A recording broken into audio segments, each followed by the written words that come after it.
guys, so we're stuck in traffic here, and we were talking to a customer about our chicken, and they were asking questions about grass-fed chicken versus grain-fed chicken. And she said that she's bought from a farm grass-fed chicken, that she said the chickens are large and grass-fed. And so that got us talking about the conversation of herbivores and omnivores and carnivores. Yep. And so chickens... And I was like, Jake, we should get this information out there. There's a lot of information that really people don't know. Unless you look it up and look into it or have previous experience, no one would really know these things.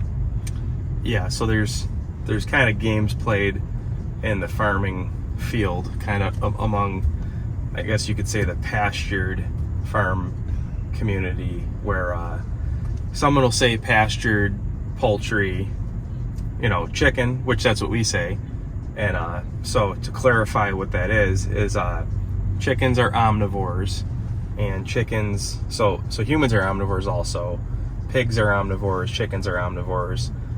So that means they can consume meat, vegetables, and grains. So a mixed diet. Dogs are actually omnivores as well. They can eat grass, grains, and meat. So chickens are omnivores. They want to eat lots of stuff. So there's not going to be any chickens out there that are just eating grass. I'm pretty sure they would die. It's kind of like a human just eating grass. You could say a human could live on a vegan diet, but a vegan diet would be, you're mixing in oils, nuts, berries. You're mixing in a lot of stuff that you're generally ordering from other countries too, that you wouldn't get in certain climates. So we have the luxury nowadays where we could be vegan because of ordering everything in soy products and all sorts of vegetable products. So, but if an omnivore just eats grass, he's going to be a dead omnivore. Because if a human just eats grass, I would guess you're going to die, because there's no protein in there, there's no fat in there, it's not going to work. So chickens are the same way, same with pigs. Even if you hear pastured pigs, they could be on grass, and that's great, but they are going to need some sort of protein supplement, or they'll get very angry and very frustrated. So with pigs, they could eat a lot of grass, but they're going to need that. Same with chickens. They're going to need some sort of protein, especially if it's a meat chicken. It has to be eating protein to gain weight. So I'm not sure what this customer is buying. She's probably just not informed. By the farmer, maybe? The farmer's probably not wanting to spend the time to...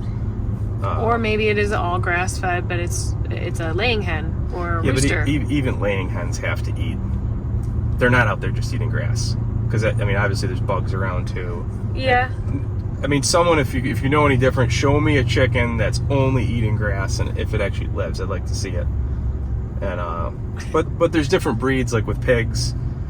There's some breeds that can do better on grass and consume more grass, like an Idaho pasture pig or coon pig. Those were bred in a specific way to be a more relaxed pig that's not a high-paced grower. So they don't need as much protein, and they will eat more grass, more forage, stuff like that. So that coon or Idaho pasture pigs are good for if you're wanting to utilize your pasture more and have a slower growing, less aggressive pig. So there's that, and then herbivores, bovines, cattle are herbivores, and sheep are herbivores. They can do straight grass. They literally turn grass into steaks. It's phenomenal. Same with bison. And but there's always some sort of grain. Another thing people don't fully understand is grain. It's a seed. So if a bovine is grazing and they consume a grass seed, it's technically grain. It's a perennial grain, which is better for it. It's also not a big, fat, hybrid grain that's been changed over thousands of years to just be giant and heavy. So a grass grain from a perennial is going to have a lot better, more natural nutrition for a bovine than, growing corn, a hybrid corn, and then drying it, grinding it, and then having them pound on that for feed. So cattle can eat grain, and a lot of people do that in their farms. In conventional, I guess your standard farming, they graze them out west for, I don't know, maybe 12 months, and then they'll grain them for the finish of their time, and then butcher them. So if you were to just grain feed a herbivore, you probably would see a lot of health problems if you were to grow them to an old age. But the reason they don't see the health problems is they just pack on the fat and process them. So it's kind of like a human. If you're pounding a terrible diet, Right. you would get very fat.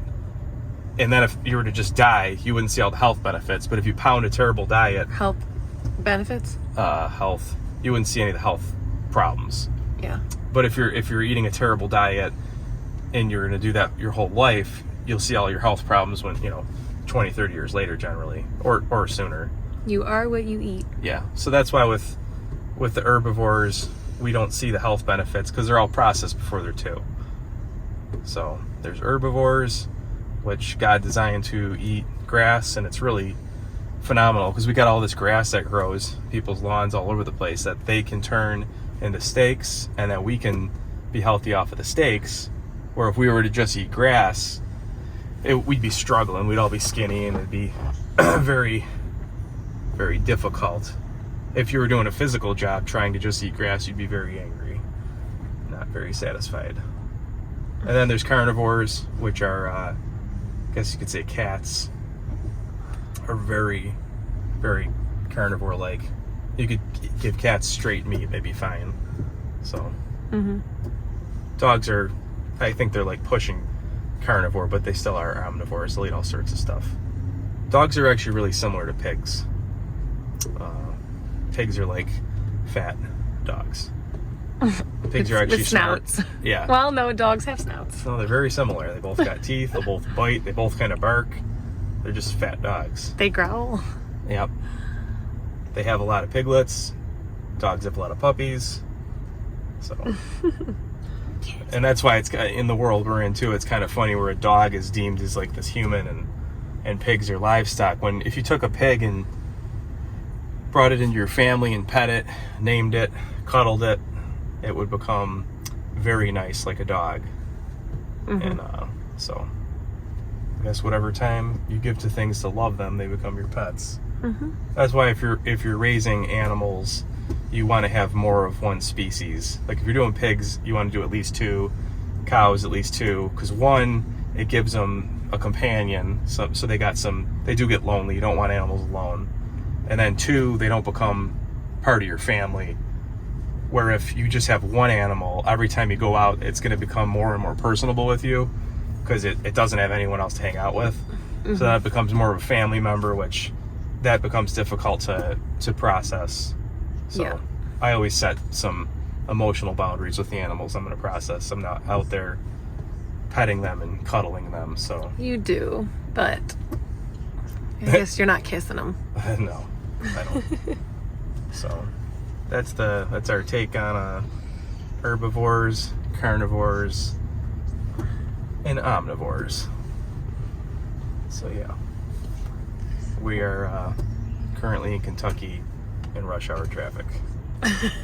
So much fun. We're trying to answer some clients' phone calls for our chicken orders so that we're not just wasting time here. So, all right, guys. Yep.